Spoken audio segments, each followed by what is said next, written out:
तीसरे मेहमान है फैसल हमीद साहब।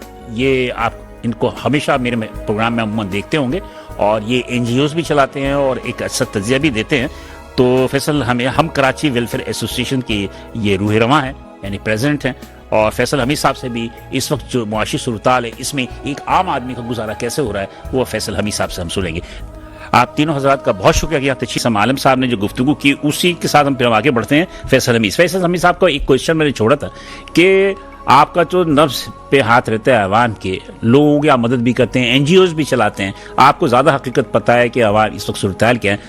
आलम साहब जो कह रहे हैं कि बंदे फंस जाएंगे, मतलब एक दफ़ा को करके रजिस्ट्रेशन करा के, तो कहीं ना कहीं तो टेस्ट देना है ना, कहीं ना कहीं तो आपको टिकना चाहिए। तो आप क्या कहते हैं इस हवाले से?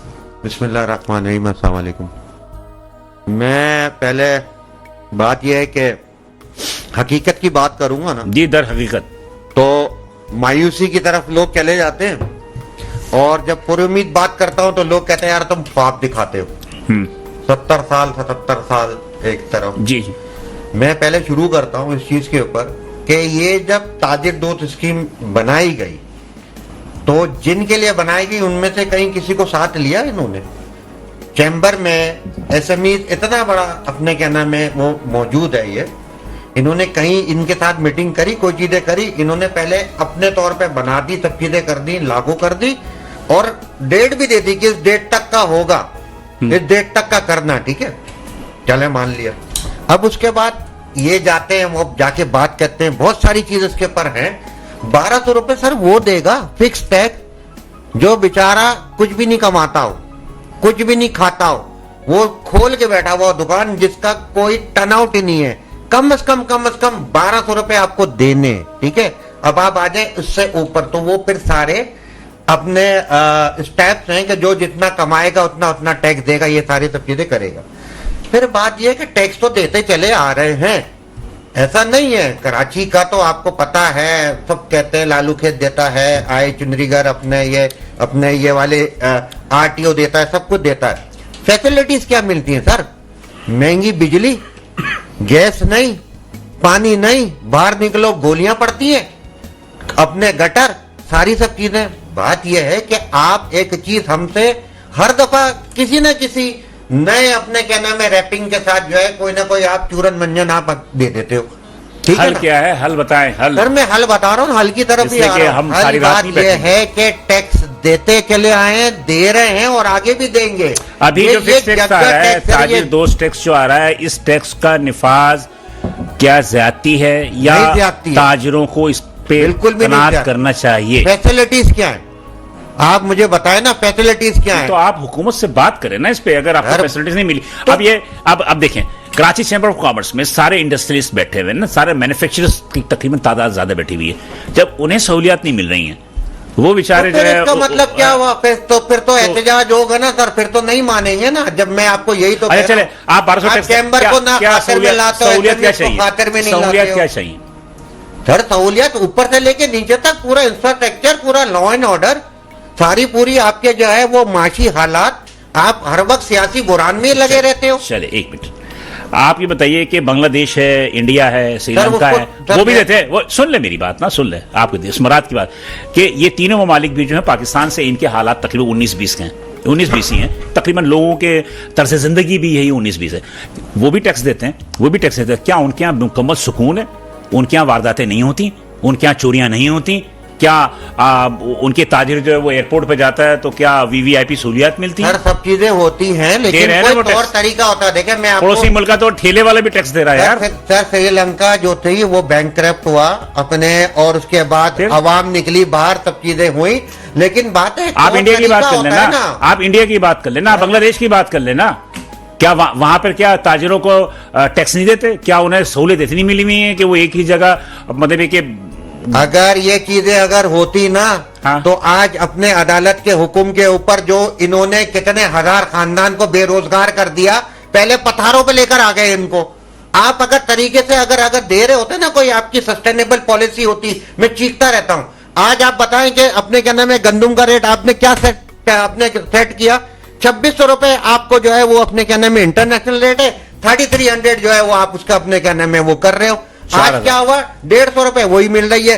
गंदम सड़ रही है, खराब हो रही है, अभी नई क्रॉप आएगी, पुरानी क्रॉप का बेड़ा गर्क हो जाएगा। चले जी, वो अभी बारिशें होंगी, बेड़ा गर्क हो जाएगा। ये आपकी मसले कोई का पॉलिसी नहीं है, कहीं कोई चीजें नहीं है, बट टैक्स ठोक दो, टैक्स ठोक दो। नहीं देना चाहिए, देना चाहिए, लेकिन मिलेगा क्या? मिलेगा क्या? मुझे आप ये बताएं ना, मिलेगा क्या? चले चले आ रहे हैं। क्या बोलूं यार। अच्छा आप मुझे बताएं कि चलिए जी हुकूमत का टैक्स 1200 दे देते हैं, आपको उसके बदले में क्या चाहिए? सर मैं कह तो रहा हूं, मुझे सुकून चाहिए, मुझे आराम चाहिए, मैं आराम से अपना काम कर सकूं, मुझे गोलियां नहीं पड़े, मुझे पानी मिले पीने को। यहाँ आप एक बात बताए ना, या मैं खरीद के पानी पीता हूँ, मैं उसके ऊपर भी टैक्स देता हूँ। वो पानी कहाँ जा रहा है? वो कच्ची आबादियों में जा रहा है, वो टैंकरों में जा रहा है। टैंकर में पानी कहाँ से आता है? कहाँ से आता है? हमारा पानी है ना, तो फिर हम खरीद के पानी पी रहे हैं और उसके ऊपर टैक्स दे रहे हैं। फिर आप जो है वो दोस्त स्कीम लगा रहे हो। अरे भाई, ताजिर दोस्त स्कीम जो है वो लगाओ आप, फैसिलिटीज की आप दो। सर खुदा की कसम ये देंगे, नहीं दे रहे, चैम्बर नहीं दे रहा, फेडरेशन नहीं दे रहा, ये सारे सब लोग नहीं दे रहे। ये आप बताएं ना, आप जो कहते हुए कराची 77% अपने देता है, ये अपने इधर देता है, उधर देता है, ये क्या चीज है? आपने फिर जो है अभी इंशाल्लाह ताला अभी रेट कम होंगे पेट्रोल के, अभी बैरल नीचे आ गया है, इंशाल्लाह ताला आप देखिएगा 20-25 रुपए अभी कम होंगे। अच्छा, हाँ देखिएगा आप। अगर हो जाए तो आपकी इत्तला के लिए अर्ज कर दूं कि अभी गुज़श्ता रोज कराची गैस है नहीं, उसके बिल आप बढ़ाए चले जा रहे हो, बिजली आपको मिल नहीं रही है। अभी गर्मियां आ रही है ना, अभी आप देखिएगा पेट्रोलियम डीलर्स एसोसिएशन ने प्रेस कॉन्फ्रेंस की। उनका कहना है कि ओगरा जो है वो डी रेगुलाइज कर रही है रेट्स को, डी रेगुलाइज कर रही है कि ऑल मार्केटिंग कंपनीज पेट्रोल जो इंपोर्ट करती हैं वो अपने रेट का तायुन खुद करेंगी, जिस तरह के गैस में हो रहा है, सीएनजी में हो रहा है। पहले ही हर पेट्रोल पंप ज्यादा ले रहा है, समझ रहे मेरी बात? 293 की जगह 294 ले रहा है। पहले ही हर पेट्रोल पंप में 1 रुपया ज्यादा ले रहा है। आप बताएं, पहले 54-58 बचती थी, 20-25-30 पैसे बचते तो वो वापस नहीं मिलते थे। अब उन्होंने बोला पूरा 1 रुपया ऊपर लेंगे। यहाँ कोई बोलने कहने वाला नहीं है। जी आलम भाई, आप क्या कहेंगे? एक करोड़ मरतबा देंगे। हाँ। मैं तो यही कहूंगा कि ये बहुत ज्यादा दिलजले लग रहे हैं मुझे। मैं तो ये दोनों होते तो अलग, रिश्वत देने वाला भी और लेने वाला दोनों जहन्नमी है। बिल्कुल। आज हम किस जगह खड़े हुए हैं? ये सारा नफसाफसी के जो आलम है, जबरदस्ती लेने वाले के साथ नहीं है सर, जबरदस्ती लेने वाले के साथ नहीं है। आपको काम नहीं करने देते, आपका काम बंद करके चले जाते हैं, आपका सील करके चले जाते हैं। जबरदस्ती रिश्वत। अब आप क्या करेंगे?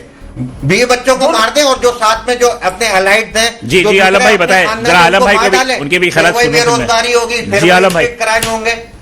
जी आलम साहब की वजूहत दिए हैं। जी फैसल भाई आप क्या कहेंगे? तो मेरा हाफिज साहब से जरा। सर मैं ये कहूंगा कि हमारी यानी कि हाफिज भाई जो है नहीं, लेकिन मैंने हसल कौम हम बेईमान हो गए। लॉ एंड ऑर्डर की कमेटी का मैं भी मेंबर हूँ, और आप पूछे अपने क्या नाम है इनसे कि कितने हमारे ताजिर वो भत्ते की पर्चियां मिल रही थी, अगवा हो रहे थे, सब चीजें हो रही थी, वो था। फिर अभी स्ट्रीट क्राइम का जिन बिल्कुल बाहर है, ऊपर से आपने एक इतना जबरदस्त काम किया। आप यकीन करें कि अब भी कराची वाले अगर बाहर नहीं निकले और एहतजाज नहीं किया ना, तो अब आप ये समझ लो कि ये आप बहुत ही ऐसी जगह पे चले जाओगे कि फिर आपकी वापसी नहीं हो सकती। शिकारपुर पुलिस के जो है वो अपने अफसर यहाँ पे आपने ट्रांसफर कर दिए, जो कच्चे के अपने ट्रेन जो अपने लोग थे आपके पक्के के साथ मिला के आपने यहाँ पे भेज दिए, कर दिए। सर गलत हम भी हैं, हम ही हैं, हम ही बेईमान हैं, हम ही चोर हैं, हम सब कुछ है।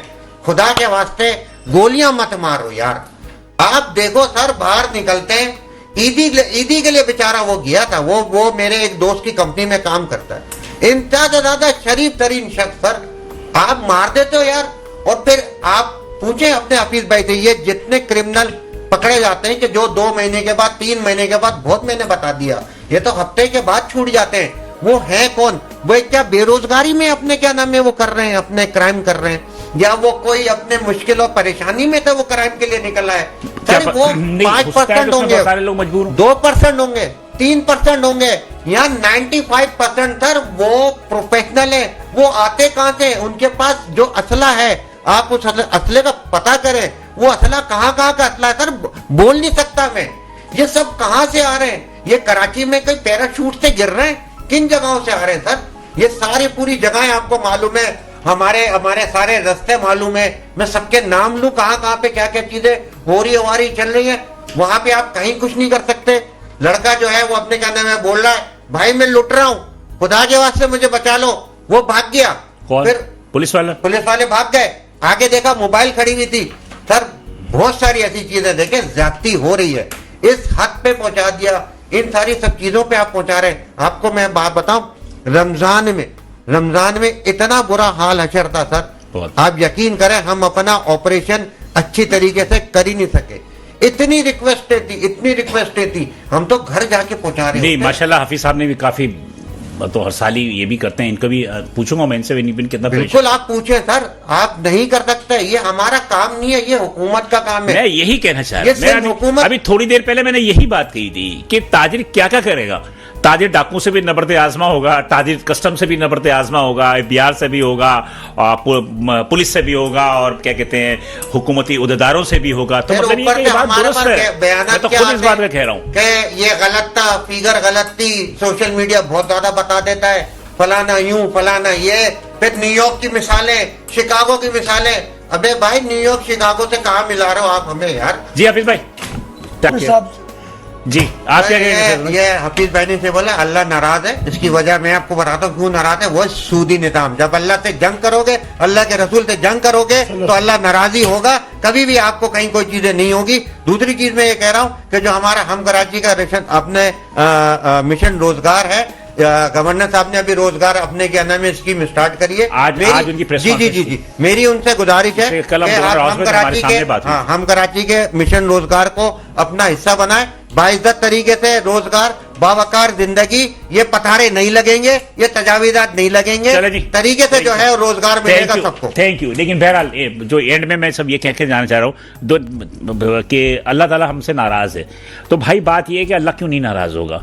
कम हम तोलते हैं, झूठ बोल के हम सौदा बेचते हैं, मतलब कि मजहबी तफरीक हम करते हैं। वो कौन से काम है जो हम नहीं करते? जो कि 1,24,000 अंबिया इकराम आए, उनके हर उम्मती के अंदर जो बुराइयां थी वो आज हम में मौजूद हैं। कि शायद कि हम उम्मत मोहम्मदी सल्लल्लाहु अलैहि वसल्लम के उम्मती हैं, इसकी वजह से हम शायद बचे हुए हैं। बात यह है कि हमें इनफरादी तौर पर भी अपनी गिरबानों में झांकना चाहिए और इनफरादी तौर पर भी अपने आप को दुरुस्त करने की जरूरत है। HKM हम कराची मीडिया, कराची की पहचान।